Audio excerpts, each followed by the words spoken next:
It was briefly. Okay, now there's something coming. Yes, now I can see it. All right. Okay, so when you allow me, I will start.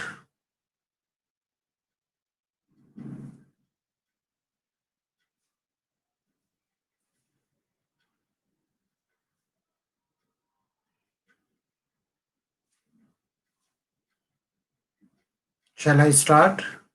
You can see. I can see it clearly. From my end, it's fine. All right, so I will start with the presentation. Yeah, So I'll Navrata, start. I think we can go ahead. I have bad bandwidth. Yeah, so yeah. All right, so I'm just starting with the first slide, which talks about the various types of technology applications that we see are the areas of impact through the innovations created by the startups. And I will start with the first one, which is the sowing. Now, it's a very tedious task for most of our farmers to sow at what time, when, how, and one of the big problems that in all the agricultural areas is that at one time it used to be the son used to work in the farm, learn from the father and the grandfather and the uncles without a formal education.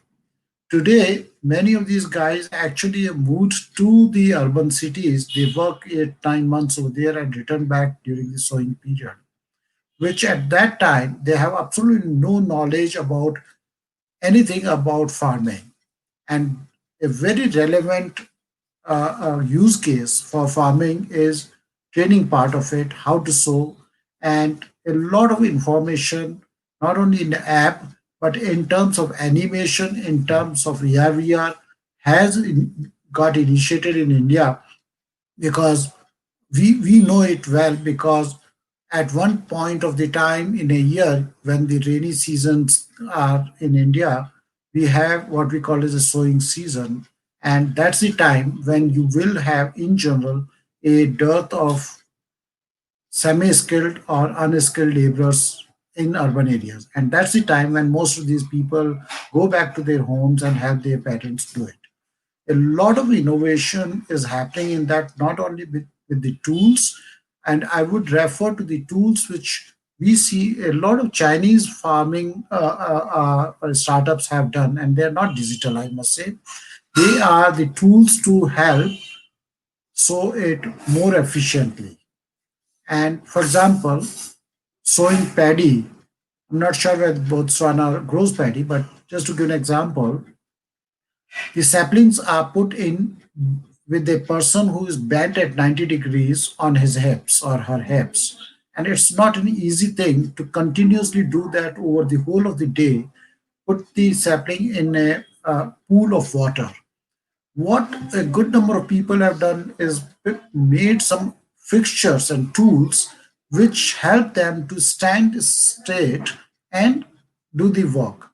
Now, where does the digital portion come in? And some of these startups have thought of doing this kind of tools in India, but I said this is the smallest thing that you can do. What you need to do beyond that is put in an IoT sensor, which also keeps a count of the number of saplings that you put in. Put a counter which counts the distance at which you should sow it, and also ensure that with the camera you are ensuring that not in paddy case, but in other cases, you're sowing to the right depth. Now, these are the areas which will help some of these sort of learners, young guys, to sow it. Soil. Let me go to the soil quality monitoring and management. This is a worldwide problem. Soil all over the globe has been bleached, has not been the same quality which our grandfathers left for us.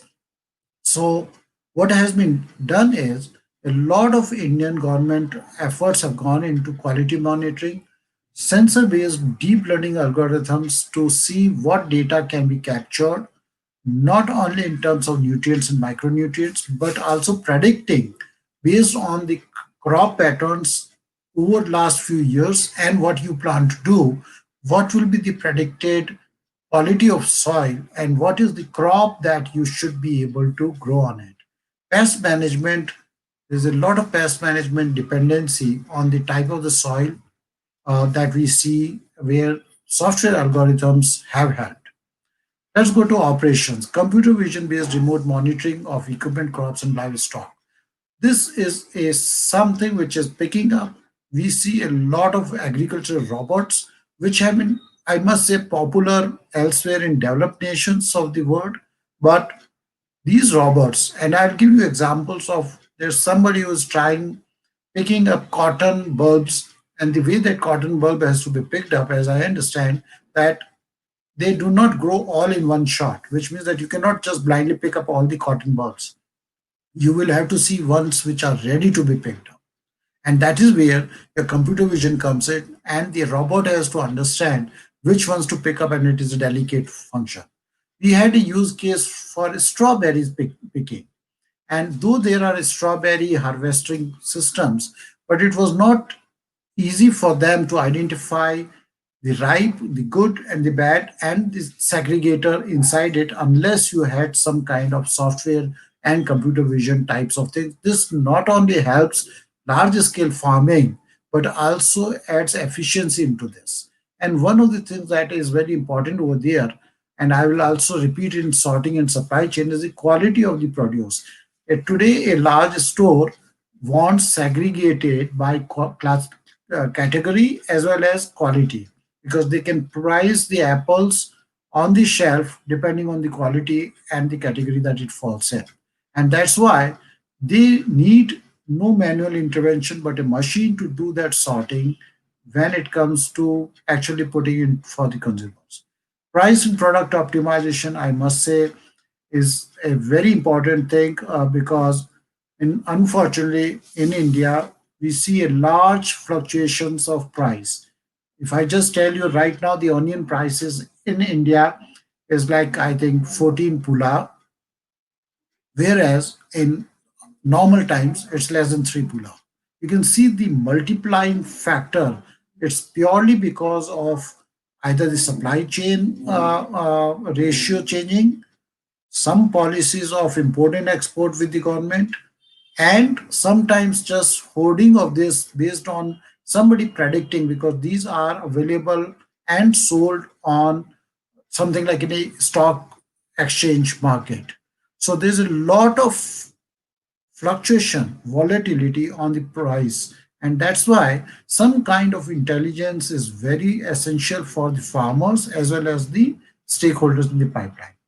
Yield mapping and forecasting. I'll give you an example, very simple, but a very large potato chip manufacturer, it's a multinational, which has sort of geared up their production based on what is the yield available from the farmers that they were engaged with.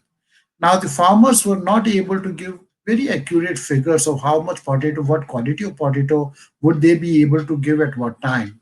So they came out with the requirement, and some startups did not only map their boundaries of the farm to accurately measure how much is the yield, and it is done through drone, through satellite, or through manual walking around the boundary, but also look at what is the predicted yield and the quality from all these sources, and primarily, I must say, the satellite sources.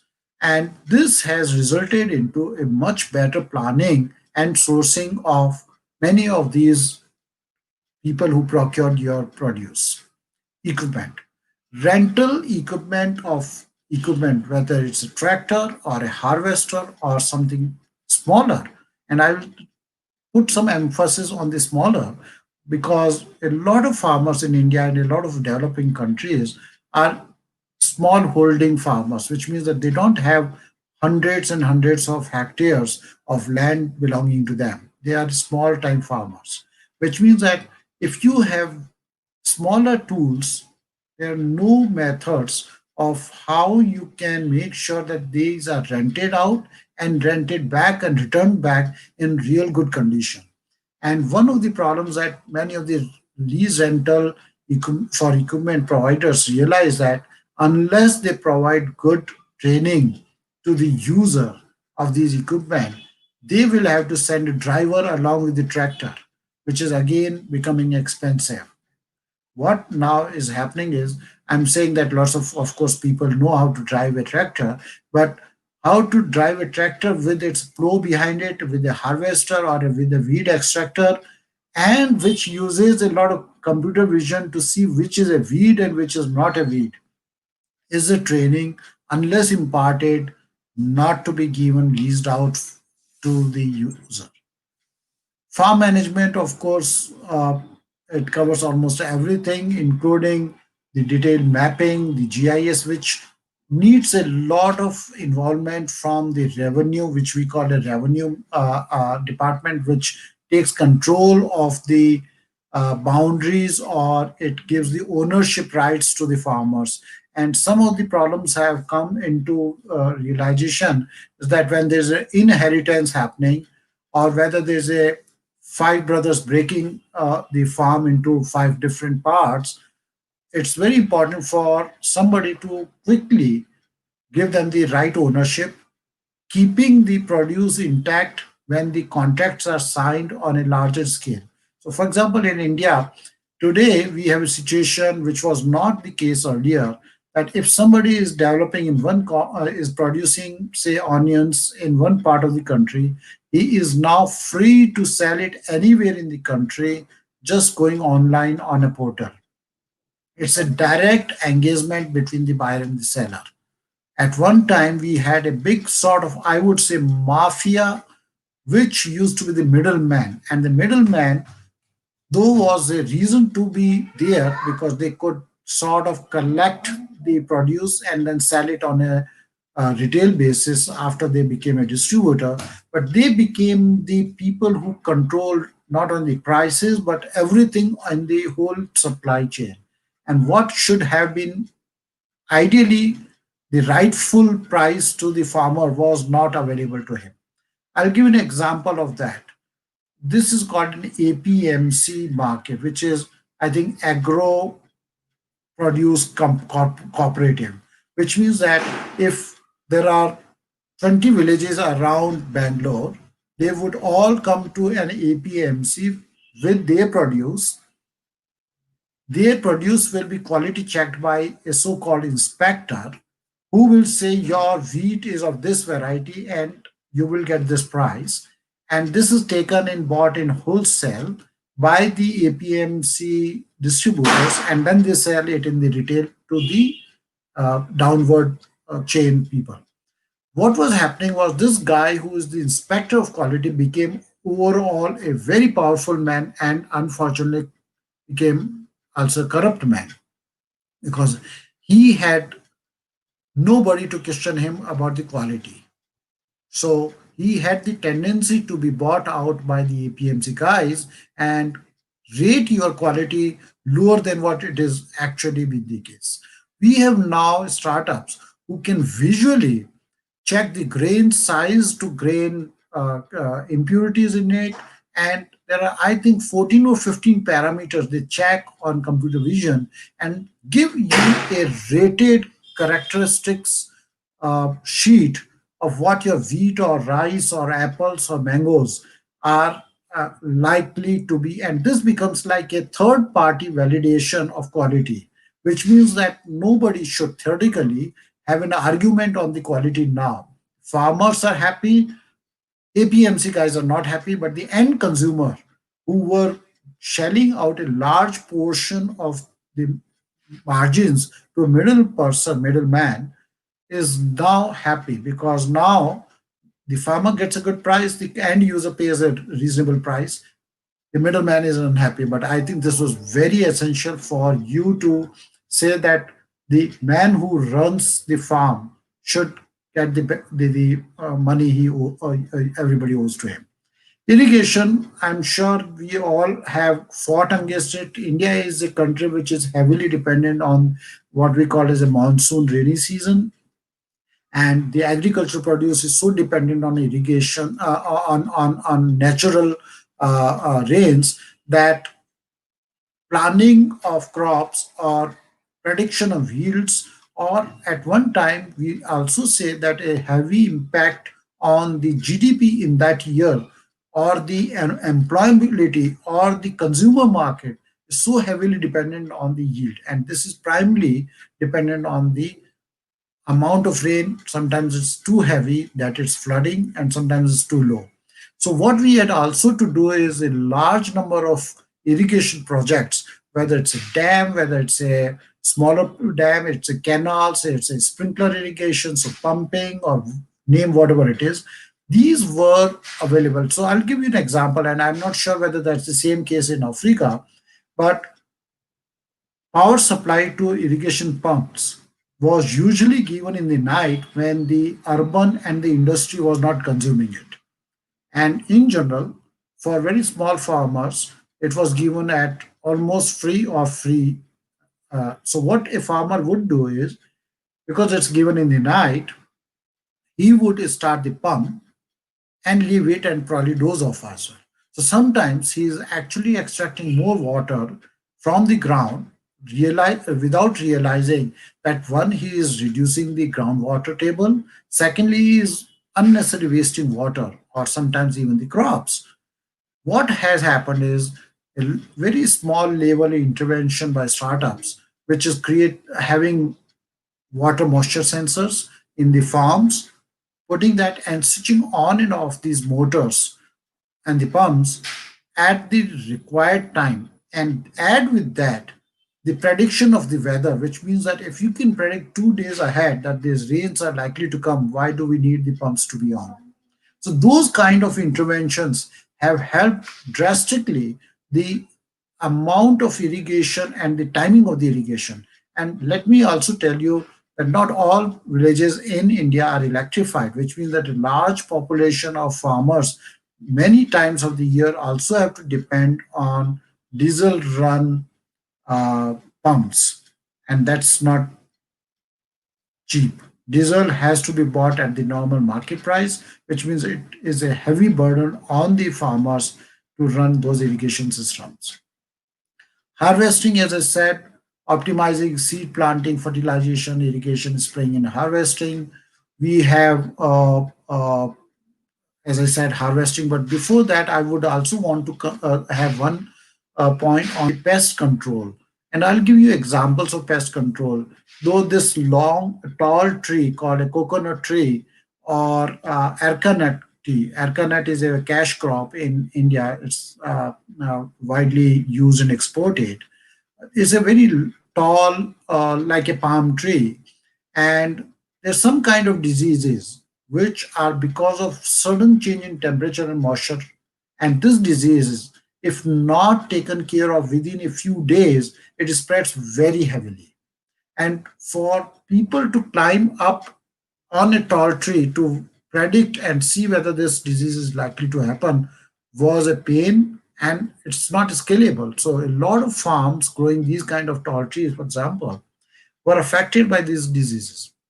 We had startups which created drones with computer vision acting cameras on it, and not relying on cloud, because in farms cloud was a problem.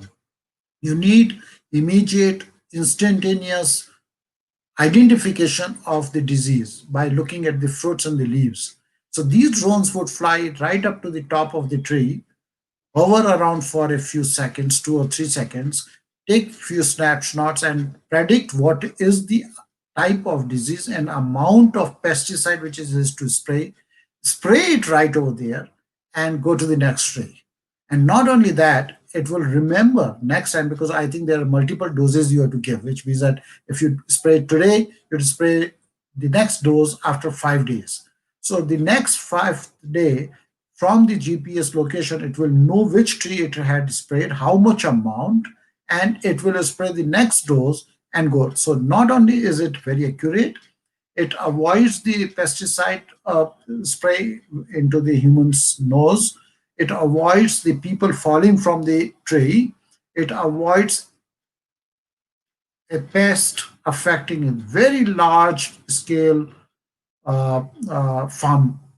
And this is a very typical example of how a combination of drone flying, a combination of computer vision, camera based algorithms on AI have helped farmers farmers who used to control the pest within just a few acres of land within that time slot of a few weeks now are talking of controlling this over thousands of acres thanks to technology.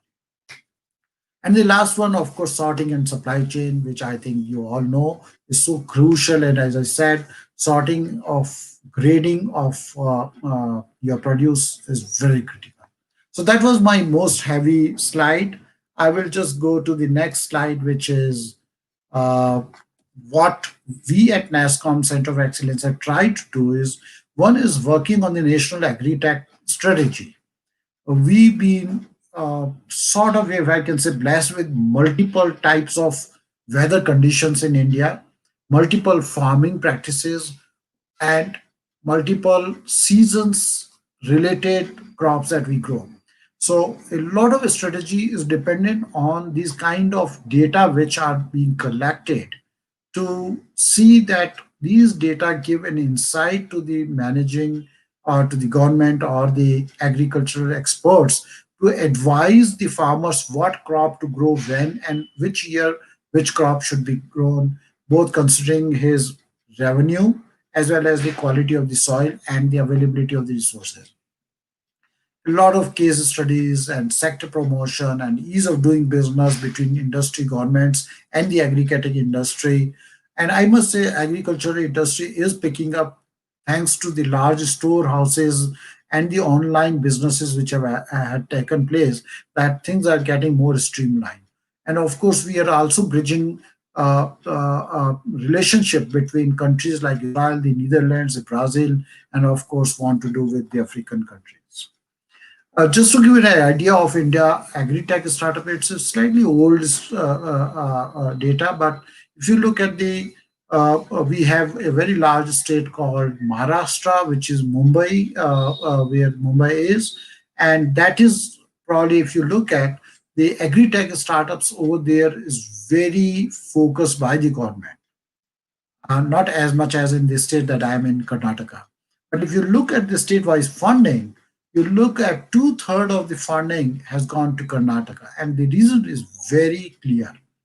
The level or the maturity of the startups in agri-tech in Karnataka is much higher than any other state in the country, which means that not only they've provided great solutions, but they've been also able to deploy very large scales. So which means that there's a good traction, and when there's a traction, there are investors who come and put their money into it.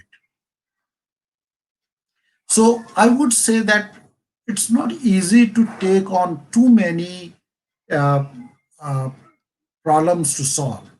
So what we thought is let's start with, say, only five problems to start with, and this is what, as I mentioned yesterday as well, that a co-creation problem is that we are trying to address, in which we expect both the stakeholders, the provider of the solution, which is the startup, as well as the user of that innovation, which in this case is a farmer or a supply chain or a company which is processing the food.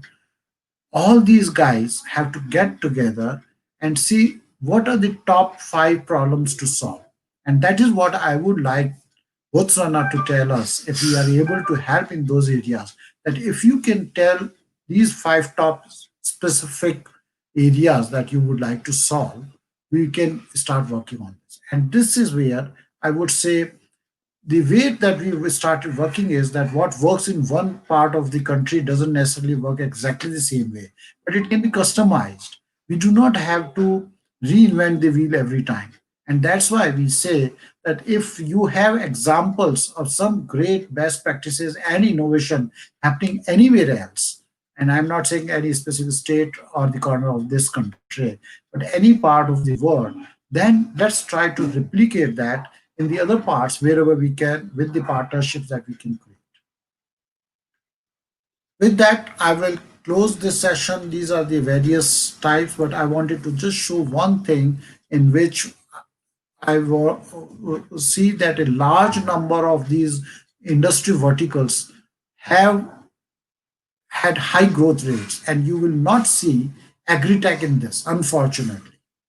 And this is what a big challenge is. At the end of our digital world, we still need food to have the global citizens survive and live happily.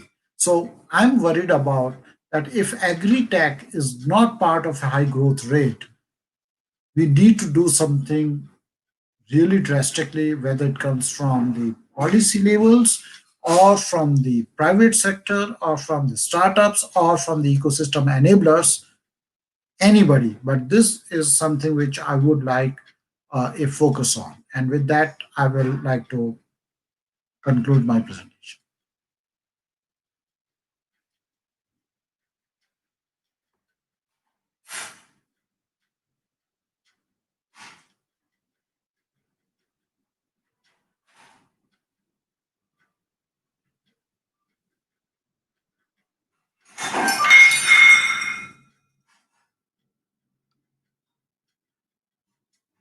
Hello, I have concluded my presentation. Mukherjee.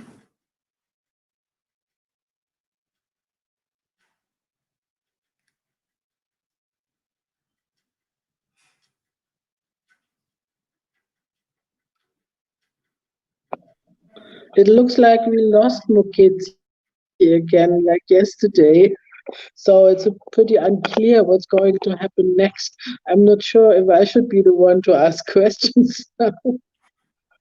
What he said earlier in the beginning, he said that there are two, three startups who would like to join, and then there will be a live session and a question and answers or something like that. So I'm not sure whether Mukherjee can at least let them in into the show so that they are here in the panel and then we can discuss that. So we have a question by, Yeah, by the that time that, would be. yes.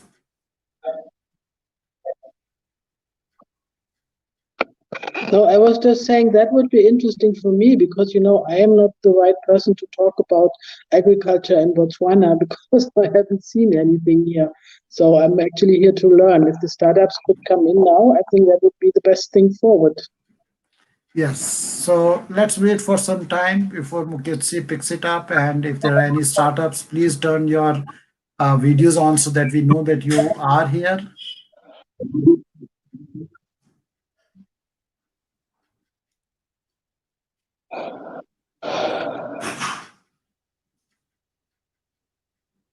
So there is a question. Meanwhile, I'll take that question by Alex Blazy. He says that he's interested in hydroponic farming. And this is a farming which, of course, has a lot of benefits. Uh, a good number of startups have started working in that area. It's actually allowing people to try, people who have been in urban areas, never been into the farming. They have started at least growing something in their homes. And then there are some hydroponic farming which is being done in densely populated areas where expensive things like vegetables are being grown in hydroponic way. We have certain companies which actually produce LED bulbs. They have shown interest in hydroponic farming because they have to uh, also put a light on the top of the place where you have the hydroponic system. So for people who are not aware of hydroponic, this is growing crops without soil. So it's called soilless. And what you do is you flow water through the roots, and the water carries the nutrients required for the crops. So this is a IoT based device which senses the nutrients available in the water, the flow of water, the oxygen saturation of the water, and keeps a tag on the amount of light being falling on the leaves as well as the growth of the crops. So with all that put together, the controls decide about what nutrient has to be given, at what level the water has to be flowing in through the roots, and things like that. So it's a little delicate area, but since the yield can be quite high, you can actually stack crops one over the other, like as if you're putting some flower pots in your home. So this is getting very high importance, and it is actually making good reasonable amount of money where the produce price is quite high. It may be flowers, it may be vegetables, it may be exotic fruits or exotic vegetables, expensive ones, and they like to be grown in controlled environment. Here we have Muketsi. Welcome.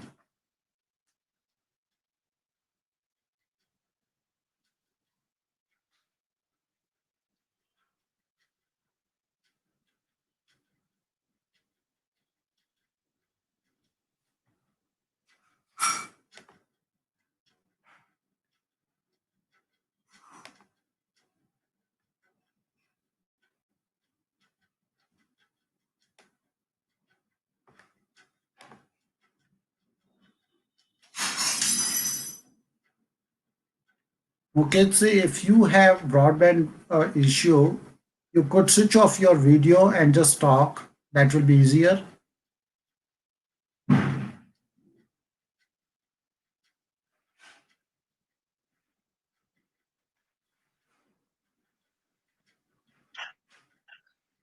Thank you for that. Now, I times that is normal. Come back in. I was just gonna comment that the approach you suggest to be the practical. This morning we had a session with the vice chancellor of Botswana University of responsible for training talent that's supposed to go out in the market and add value towards farm. And see you bringing is the practicality of being an agri-tech ecosystem that would bridge the gaps that exist between the farmers that are either doing farming as a hobby vis-a-vis using precision farming, as you have highlighted, to influence the food security that's needed in Botswana. So, but more importantly, I think what I like from what you are sharing there is the aspect of it'll be good to see if we direction where the ecosystem can identify the the pain areas. So I don't know what is your thoughts on Ambassador. I don't know what is your thoughts in terms of just your brief visit. That they are far away from this of tech value towards what they're doing. Just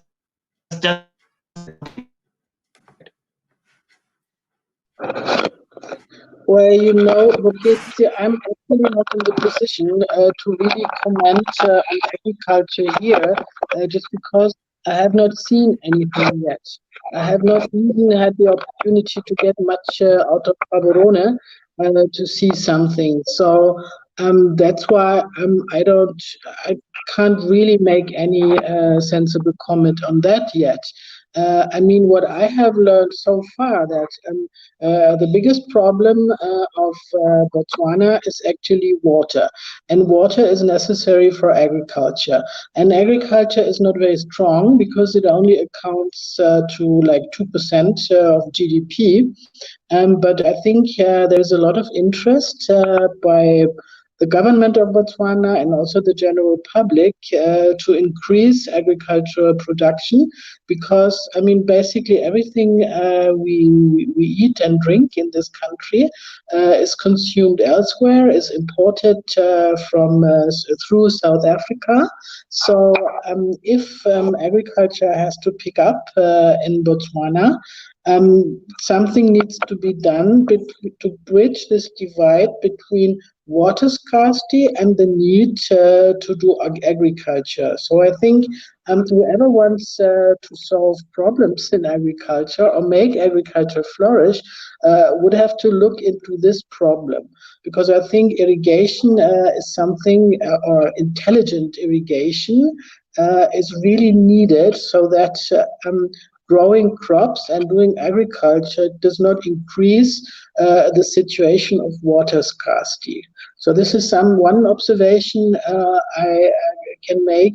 And another one that came to my mind while Navratan was talking is whether digital help can be needed or can be used to cope with human-wildlife conflict. Because what I gathered from reading the newspapers and talking to people is that this is also an issue for farmers. I think in India it is also there that elephants come and destroy the crops. So whether monitoring of movement or sensors or whatever can be used to help manage the human-wildlife conflict, I think this is also something which could be of benefit for agriculture here. But again, I'm giving you very theoretical ideas. I have not, unlike in India, I have not yet have the time to put really my feet on the soil and going out to meet farmers and see the crops. But these are the two things I can maybe contribute.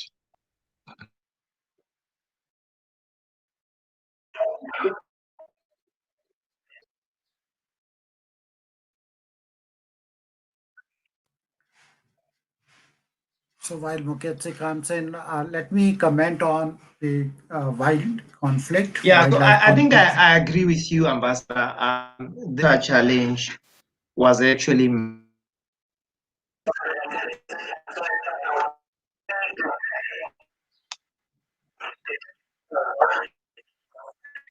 Please go ahead, Mukherjee.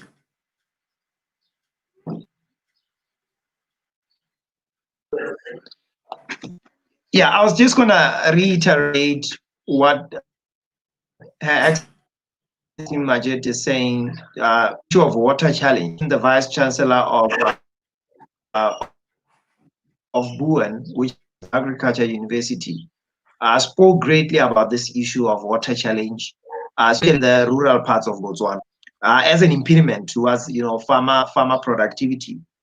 But the other issue that he sort of spoke out, which I think could greatly benefit from your insights, is the issue of the level of the productivity of the farms, the farming, the productivity is really, really low among people that are actually doing farming for survival. So, and he's called in for bringing in, a marketplace where farmers who are, say, in the Pandamatenga area where there is commercial, can become a resource base for the other zones in the country. Because we asked him as to whether, if, for example, Botswana imports like 80% of its fruits from South Africa, and 90% of its crop, 90% of the we consume come from outside the country. So if you look at those numbers, and if you look at what South Africa is really doing differently, is that data is not shared. So I know strategy that you put forward, it could help to silos that are otherwise, impeding, data. I also sense that the data doesn't, the agriculture sector hasn't collected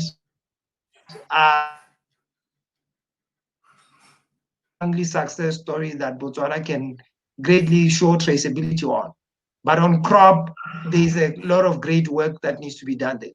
Hence, I give you 80% in fruits, oranges, simple things like that. So I think your perspective on that would be great in terms of really what to do around agriculture. Is it still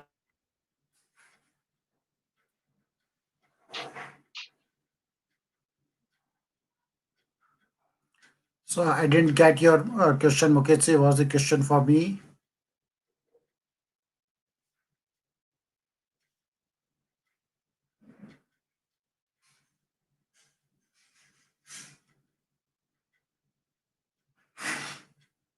Ambassador, were you able to hear me? Was it a problem only with Mukherjee's question?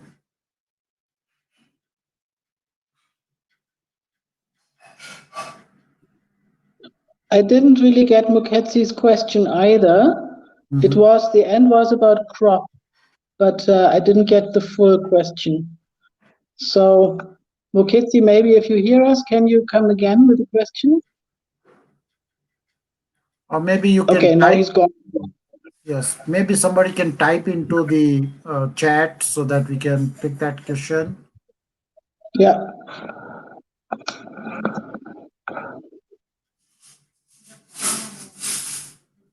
This was about some crop yield type of question, but what was the question? I'm not sure.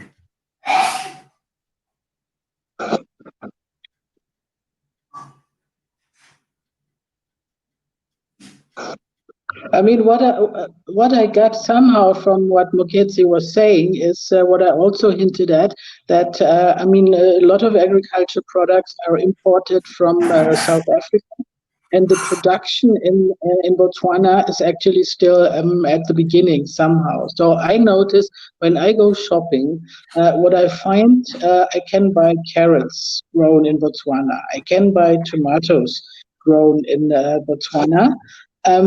Potatoes as well, I think, but I'm not so sure. So most of the product is imported. And at the same time, in this COVID situation, many countries of the region, not only Botswana, but also the member states of the Southern African Development Community, they also talk about being more independent from imports and trying to grow their own produce. Now, for countries which are less drought stricken than Botswana, that may be easier than for Botswana itself. But in order to develop agriculture here, I think a lot of creative thinking is needed to find out where is the right soil, what is the right crop, and how should this be managed. As far as I can tell from my theoretical background, that's it a little bit where I see the problem. And then, of course, there's also the other let me say, passion in Botswana, and what the people are very good is to raise cattle. So cattle belongs to Botswana, and I can tell you, Navratan, the beef is very good here.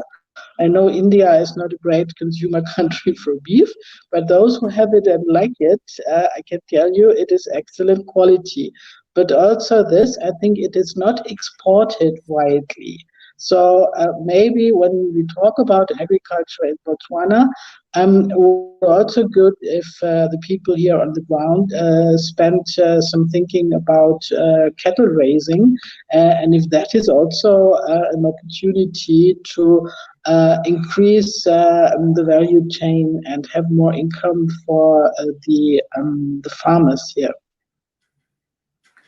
So I'll just probably give an example of the cattle. We have a few startups who have worked very extensively with cattle, and this is like a variable on the cattle.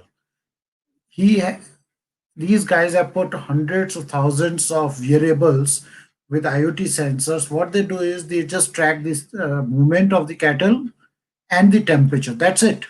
And from this, you try to find out, is the cattle sick? Did the cattle move along very well? The slight deviations from the normal temperatures indicate a lot of things, whether the cattle is eating well, is it sick, or is it ripe for breeding, or whatever it is. So there's a lot of analytics which come out of it, and it helps them not only taking care of the cattle, but also expecting what kind of yield of, say, milk would be available, what kind of health these cattle are of. So in case of beef, you could probably predict what kind of kgs of beef would you be expecting and at what quality. And these are things which are happening today. For in terms of import of produce of agriculture, right now I must say that it's like Middle East countries of Asia realized long back that oil will not last forever, and so they decided to develop their countries in non-oil related, whether it's industry, farming, or whatever it is. So is the case that countries which are right now rich with good expensive, good wallet because of the diamond trade and tourism, they need to ensure that at least food is taken care of. And to raise food, you will require interventions because of the innovators can provide them. Whether it is things like just providing water from underground where you do not have electricity, you could use solar energy. Solar pumps have been in popularity for many years, and you could use them not only for your micro irrigation, which means that it's not a flood irrigation kind of thing that will be recommended, but for a sprinkler or more important drip irrigation. With the drip irrigation also flows your the micronutrients or the fertilizers, soluble fertilizers. Those are the things which are happening. Botswana probably are not into fish or kind of farming, but poultry is another area where the health of poultry is very essential to be measured, whether it's temperature or their movement or the way that they have been sleeping. These have to be monitored to predict if you are expecting a sudden kind of disease penetrating into your business, or whether your poultry produce are going to be affected by some diseases. These are all important, and fortunately, many of these solutions are not expensive solutions because these were developed for, I would say, technically a low level technicalities, but the output of that can be very important and valuable for the user. And for the reason, simple reason that agriculture is a place where there are not too many corporates or like private industries who can pay upfront the cost of innovation. These have to be primarily met by the large scale farmers or the cooperatives or the produce users. So this is what I would say. There are good opportunities available from innovations from across the world, which should be deployed, if not being taken up right now. So we covered this question on hydroponic farming.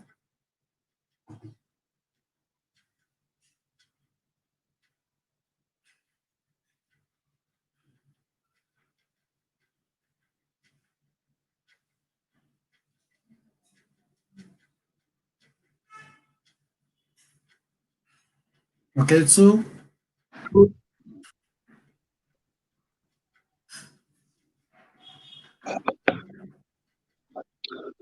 It looks like we lost our friend Mukherjee again. maybe he's playing hide and seek with us. Um, I mean, I was actually getting back to hydroponics. I think another time you answered that question, but I was actually wondering, um, is it water intensive? How much water would you need? Because again, I think in Botswana the issue is it's not so much space, but it always gets down to water. So if a lot of water is needed for hydroponic agriculture, I think again that could be a little bit of a problem here. So hydroponic has a water requirement, but it's recyclable. So the water is continuously flowing. It flows in a closed cycle, which means it's not really wasted except for the evaporation. And most of the hydroponic farms are built within a enclosed area. So it's something which is very controlled environment. So it's a possibility. Uh, the cost of setting a hydroponic system, capital cost is quite high as compared to normal farming. So it is always good to try cash crops which are well paying. So somewhere where you can reap benefits quickly. So as I see, Botswana grows maize, millet, and cowpeas. Those are the major crops, and sorghum. So these are the crops which fortunately do not consume as much of water as say in paddy, but not as little water as well. So these are not desert crops. So I can understand the value of water in Botswana, and since it's landlocked, you are dependent on your neighbors perhaps for the water which comes through rivers if there's one. So underground water is usually very precious, obviously, because you're pumping it out. And that's what I meant that a solar pump is an ideal situation if you use it with drip irrigation. You can drip the water right at the root of the plant rather than, as in the case of flood irrigation, spread it out. A lot of it is evaporated, a lot of goes as waste. So drip irrigation, though it's a little expensive, but I'll give you innovations which are very farm oriented. So many years back, India was trying to import drip irrigation from Israel, and those tubes were very expensive because those plastics were sort of UV protected. They should last for years in the harsh conditions of sun, and they should not become brittle. And then all of a sudden, you see a potter in a village. He made through pottery pipes which are just 4 feet long with a hole drilled in it, and he laid within the soil. So drip irrigation pipes are over the soil on the surface. Whereas what he did was he laid in the soil itself, closer to the roots. So what he did was he actually had some very small holes out of that pottery pipe, and the benefit was that even if there was some kind of seepage from the sort of baked pipe, it was still going into the soil. It was not getting evaporated. So look, there's an innovation even there.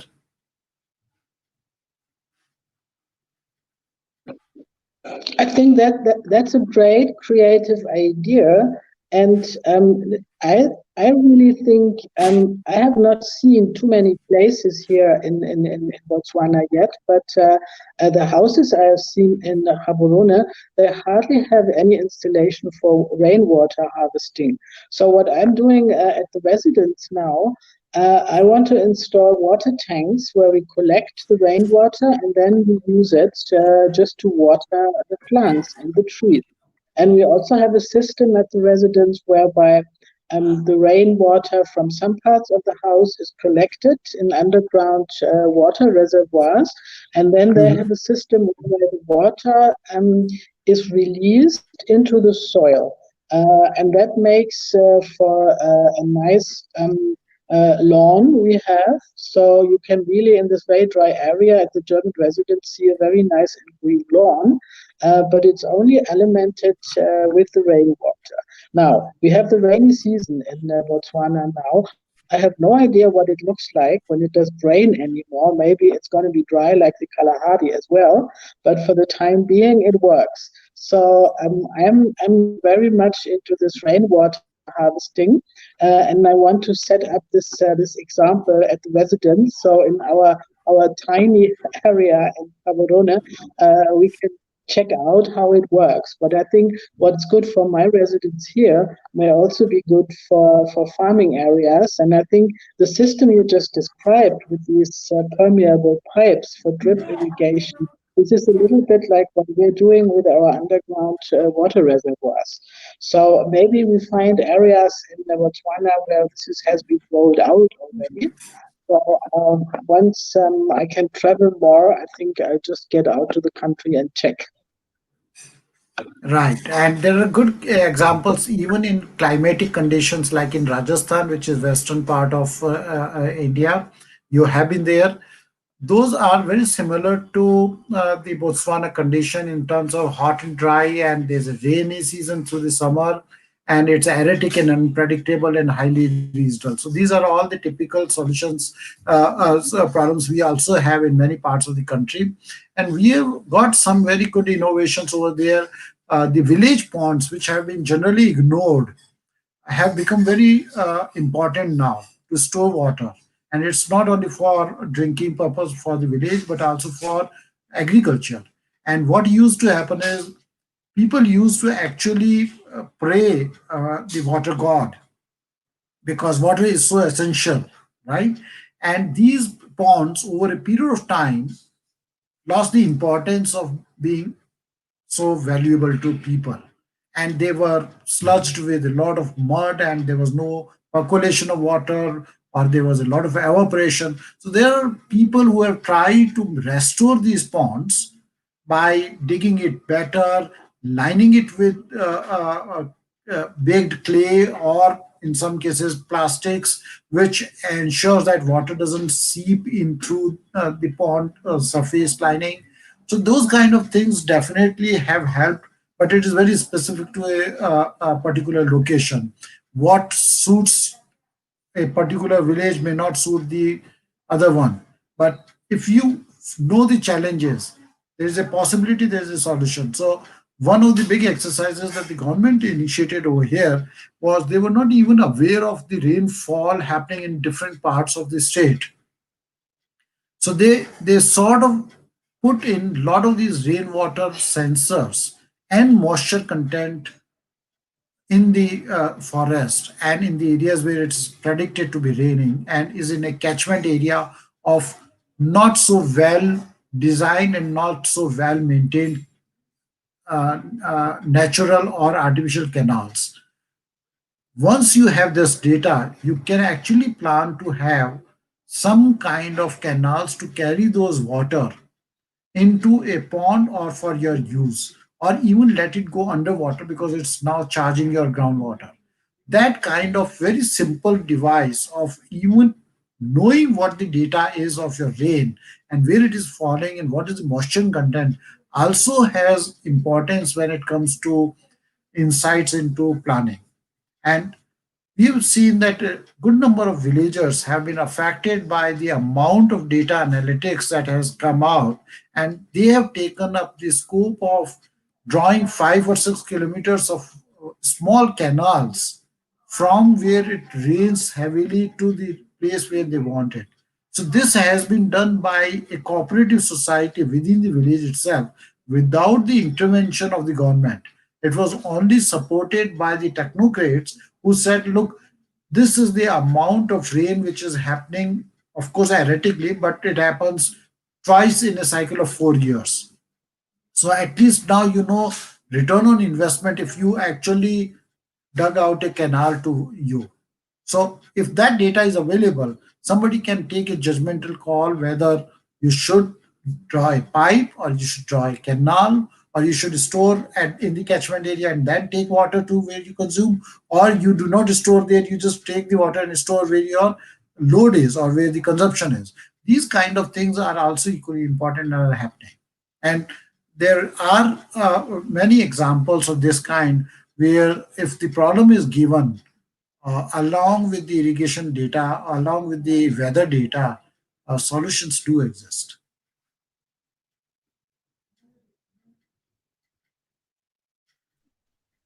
I think your point about Rajasthan is really very important because Botswana actually looks a little bit like Rajasthan, very dry, and even the vegetation is a bit similar. So, Navratan, you may remember I had this nice flower on my terrace, the which in India you call the desert rose.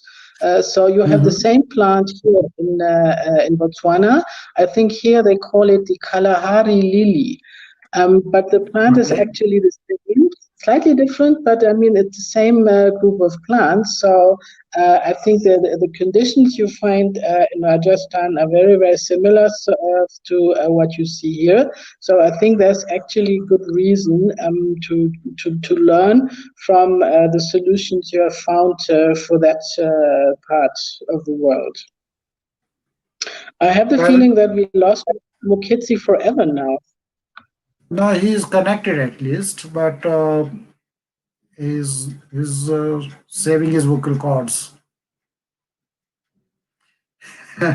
So I was reading through, if you can do a rainwater harvesting at your home, it becomes an example of the process of rainwater harvesting. We have cases where there 25 hectares of water catchment area have been converted into rainwater harvesting for 1,500 families. And I will send you some links of these kind of stories which have helped the local level villagers uh, to do some innovations here.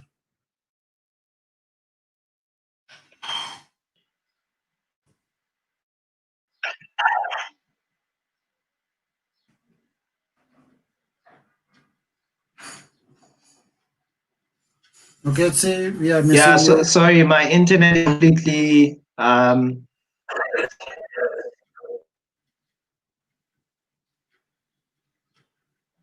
All right. So if this question is to me, then I will take it. But if there's somebody else pointed to that question,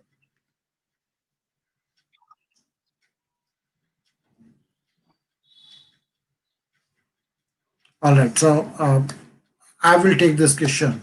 I think we have a very good system of cooperative societies in India.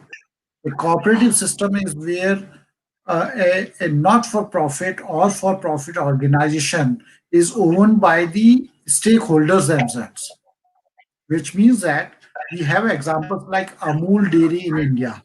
It's a very large organization, controls a very large portion of dairy products in India, from milk to butter to cheese and a lot of ice creams and things like that. And it's owned by the cattle growers themselves, which means that you have investors, you have adopters, and you have people who finance it. If you have a situation similar to this, I think in Germany you had wind farms also under cooperative mechanism, wherein the farmers together own one single wind farm or two wind farms.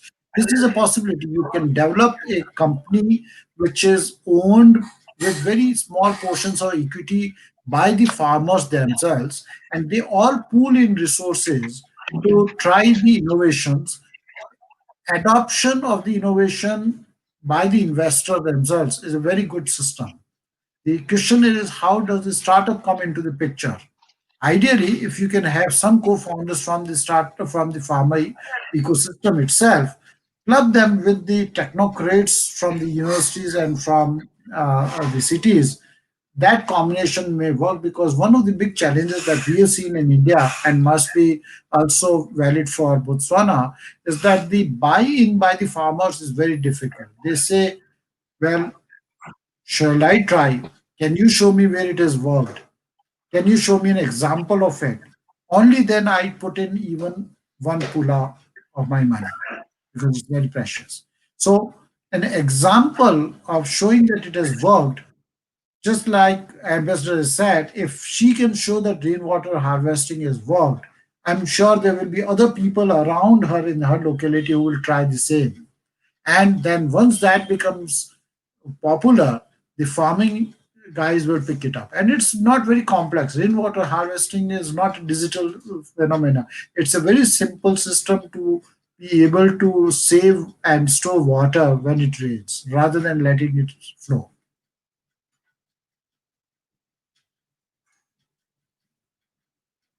So if you have a reason to look at what Amul is, I will send you the website. You can have a look at it. It became a very popular cooperative. We have cooperatives in village levels who, through microfinancing, and very surprisingly, microfinancing in India has been generally very popular with the women folks of village. And I'll tell you very simple logic. They found that women have no defaults in repayments. They will, for some reason or the other, know how to use that money properly and be able to earn enough to repay in time. So in some microfinancing, there has been 100% repayments happening, no default at all. So what they've done is they made women more empowered to be into the system and given them the loans, which these women have taken to use in the farming or in any vocational areas they are around. For example, in some cases, food processing is equally important in agriculture. If you sell raw produce, it doesn't give you a good price. But if you were able to package it or process it, you make more money. What skills will be needed for the future farmer? I think he needs to be educated. But apart from education, which we will all get educated and come to the cities, I think there's a huge importance of agriculture that if you can set up training packages through startups, it may be AR, VR, it may be simple apps based, or it may be an algorithm based that he doesn't have to remember what should be grown this year if the price in the market is this and the soil condition is this and the prediction of rain is this.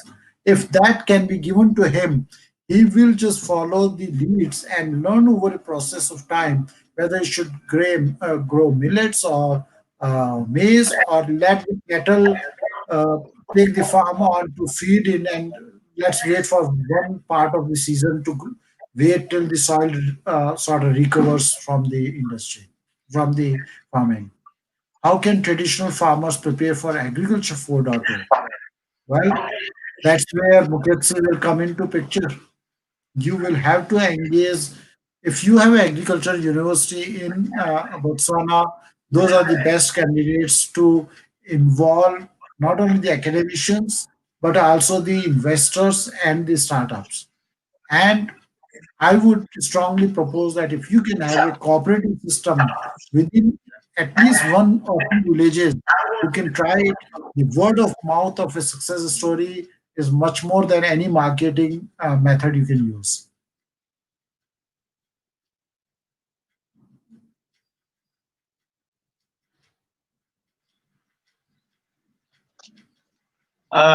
Navratan, maybe let me come in. I hope you can hear me now. Yes. Okay, maybe I just want to ask on this issue of agricultural productivity. I mean, this is an issue that you hear in every budget of government or every commercial bank complaining about. And I would like to just know, like, how would it be best to sort of really influence, future agricultural opportunities that are aligned to efficiency and innovation.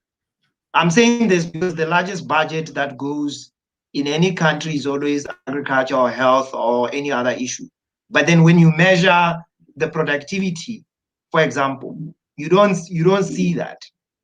And then the other issue maybe I want to just ask about, maybe Her Excellency will agree on me on this, is much passion and there's a lot of talent in Botswana. There's a lot of ideas. If you look in terms of the ecosystem, Botswana probably is the only country that has an agriculture focused university in SADC.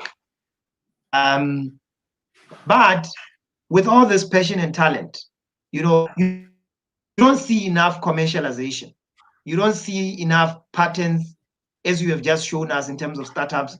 You also don't see enough venture capital that brings in these innovations by startups to the market. You still see the export-led approach that you need to buy traditionally, you need to export. That what I call the this obsession with traditional businesses. So how do you bring those two together so that solve the real problems that are there in the farming sector or the agriculture sector? I hope I've not asked too many. Now, good point. We had a very similar situation almost 6 7 years back. Let me go back to that period when a lot of startups were complaining that there's no VC money available. And then we did a event in which some bankers had come, some VCs had come, and they said, look, if you don't find VC money coming in, dip into your adopting or users pocket, involve them. Is there a mechanism that you can involve your farmers in the adoption of the solution? Because see, startup, if he gets a order in hand after an MVP has been done, he will produce the results. He will create that innovation for you. But if he is just getting that money to scale up, we don't need right now. We need proof of concept to be shown, and then these farmers get together and get involved into it, and they let them become part owners of this innovation. So if there's a kind of agriculture society that you can create, which, let's forget about IPs, let's forget about VCs coming in to give you money. They will definitely come in the moment you show successes. Can you create? That's an example that can you create high impact solutions which are low lying fruits. Ambassador just told you an example of rainwater harvesting. It's a very simple thing to do and very surprising that nobody's done it in Botswana. Maybe she and me may be wrong, but if you can have these kind of simple things already coming into the system and showing some results, the farmer will be willing to put in his little bit of money on a cooperative basis, which means that if there are 200 farmers in a small community, let them all put in a small amount of money to adopt that solution in one or two farms which are owned by one or two people, doesn't matter, but let them see that it works, and once it works, they will be asking you to give them more results. What you need to ensure is that his produce is not only produced but is also sold at a reasonable price. So if you can have them through the marketplace system, that if the produce is exportable, do that. But if there's a lot of middlemen, and I'm not against too many middlemen, but somebody may say, why are you talking so many of middle? But the agriculture community is unfortunately affected adversely by the, I would say, in many cases, the greedy middleman. He takes the major chunk of the profits in this complete chain. And if you can create a marketplace that this produce sells directly to the end user in South Africa or in Europe or in India, I think you're saving a lot of money which can be flowed back into the system of innovator. So somebody has to show some small success stories. Once you have those success stories, and let me tell you, portals do not cost too much, marketplace do not cost you much. You can have one weather system which doesn't cost more than, say, 8,000 euro pula, to be installed in one village which takes care of probably 20 farms. I'm sure 8,000 pulas can be afforded by 20 farmers. If that is giving you prediction on rain, that is giving you the amount of moisture in the ground, and if that is clubbed together with the nutrient value of the soil, can give him some insight on which crop to grow now and which crop to rotate next season. I think that itself is a very good input that you will feed to him. He will wait for 6 months, and if you fail to give in 6 months, he will be after your life as well. But if you have a cooperative where the stakeholders or the guy who is putting the startup system is becomes a part of the system of adoption as well, I think you can forget the VCs for the time being. Even if you have VCs coming from Tunisia, from Egypt, or from Germany, they will probably look at agriculture as the last place to put in money. Let me be very frank on that front. But if you can show that you do not need them, let me tell you, they will come following you. They will want to see a success story. The moment you show a success stories, you will have to say no to many VCs.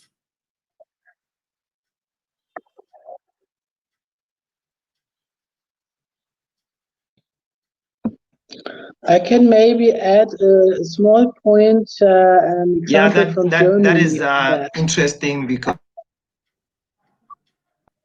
Okay, see, you have a lag, so let the ambassador speak right now, please.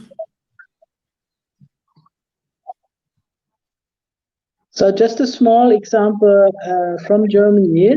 Like 100 years or so ago, when agriculture was really important in Germany, there was an institution called the Farmers Bank. So this was like a commercial bank, but it was a cooperative institution. So it was owned by the farmers themselves, and the farmers used it when they needed loans to buy crops or whatever. The bank had, or this institution had tools to lend to the farmers so that they need not buy the big machinery for harvesting. It gave the farmers marketing support, and slowly they developed a system whereby first the farmers serve the local markets and the population in Germany, and only then did they think about export. I think times are changing now. The countries had a different approach.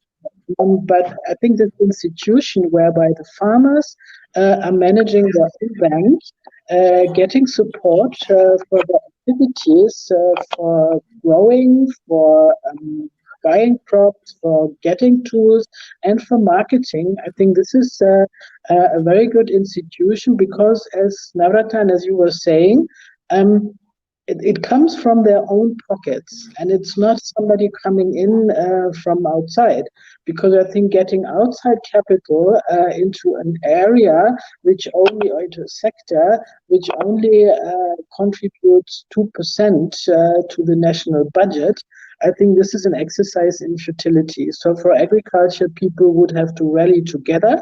And it's not only about data and digital things, it's also about the basic structures. So everything has to be blended into a, I don't know, agricultural platform or whatever, but one should think about agriculture from both ends, how to use the technical and the digital side to improve, but the basic instruments and the basic functioning, I think this has to come from the grassroots in the literal sense of the word.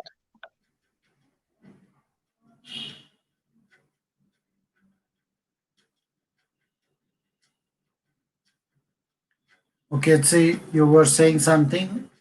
Shall I pick this question that is on the screen? How do we get early stage entrepreneurs to start utilizing tech tools to build impactful businesses for agri sector? See, one of the proposals I had was, if you have early stage entrepreneurs and they have a long pipeline and the market doesn't seem to be existing for them, cooperatives will take time. At this point of time, I think you should utilize the availability of innovations from different parts of the world. And we from India can help you in that. Germany can help. There are lots of countries where the ecosystem is available to you to have mature products and mature solutions available, where your early stage entrepreneurs, though they may have their own ideas, but let them also gel with the ideas which are popular, which are already mature, and which will work for you. Let's start with that, because once you have success stories, sometimes the farmers, once they are sure that these systems have worked, rather than experiment with early stage new entrepreneurs, it will be good for them to look at what can be done now locally. At that point of time, your local entrepreneurs can have partnership arrangements and customize those solutions for Botswana. Unless you show some real good success stories, I think your local market will have a difficulty in capturing whatever your early stage agri-tech innovators will like to sell them. So I would say just take mature things. It's just like going to the shops, take off the shelf available products, use it. Maybe it's only 80% good for you, but use it up to 80% and say that if I had this 20% additional value in it, I will be more than happy to pay extra money. So let them use 80% of what is available from the rest of the world, who are willing to give you these solutions, to demo it and make farmers happy to see that innovators can work something really good for them.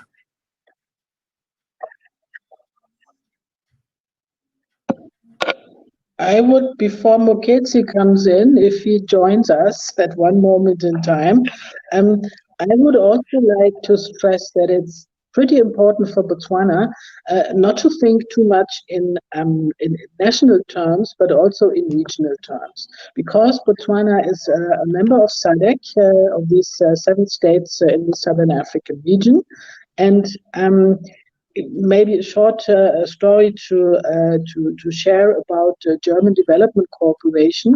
As Botswana is a middle-income country, the German government does not run bilateral development cooperation with Botswana anymore, apart from a vocational training project. But we're not doing bilateral cooperation anymore, but we do development cooperation with the whole of the SADC region, and that means that each and every state of the region benefits from it. And we do this because as a member of the European Union, of course, we strongly believe in regional integration. And I think regional integration is actually the magic wand for markets, maybe also for agriculture. I'm not quite sure, but I think there's good reason for Botswana to think beyond its own borders, maybe also in terms of startup cooperation and startup environments, and join forces with other countries of the region, because then it is easier for all those structural funds which exist to be available for agriculture, for example, because agriculture is actually one area where German Development Corporation and also the European Union supports the countries of the region. I mean, again, I'm pretty new to this place. I'm not aware of all the details and intricacies of these programs, but I think looking into the regional context can be the way forward to get support for concrete activities. Very valid point. At a regional level, you can create a agriculture related ecosystem who are also the adopters. You have regional adopting organization. What works in one part of that region may work much better in the other parts rather than getting it from somewhere else. Perfectly.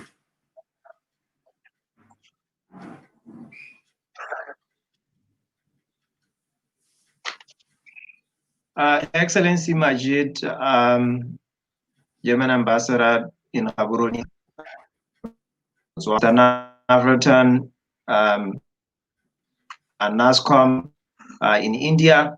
I would like to thank you for this great discussion. I was not an expert here. The internet also disappointed me, but I think the message that you have given is very straightforward, that we probably need to have a roundtable where we can call for the development of an agri-food innovation ecosystem, one that would bring those with entrepreneurial mindset to sit together, those that have intention to help farmers, and also to bring in those that want to invest in the areas for the economy. So I would like to thank you and challenge Her Excellency to say we must bring ourselves closer with the university, with the support of NASCOM, to try to see if this ecosystem approach can be forged, because I think this is where the starting point would be. Good enough, this morning we had the presence of the Vice Chancellor of BUEN. He seems to be somebody looking for a new strategy and new ideas. So I see the ideas that we discussed here, some being considered. So I'd like to thank you and just announce that the next session is going to start in the next 30 or 1 minute, 30 seconds, 1 minute. And it will feature, interestingly, the former Minister of Agriculture, Dr. Edwin Dukoloti. I don't know why we didn't feature him, but I think it's the protocol because he's no longer the Minister of Agriculture, now he's the Minister of Health. So we didn't want to have a conflict, so we have pushed him in a session that is a bit neutral. But I will ask you to join that session, because there in that session, maybe you will have some of your questions being directly answered by those in the sector. So I would like to thank you on behalf of the Global Entrepreneurship Week, and thank also the audience that is attending virtually and the supporters from around the world. So this session is now being official. ended. Thank you very much. Thank you very much.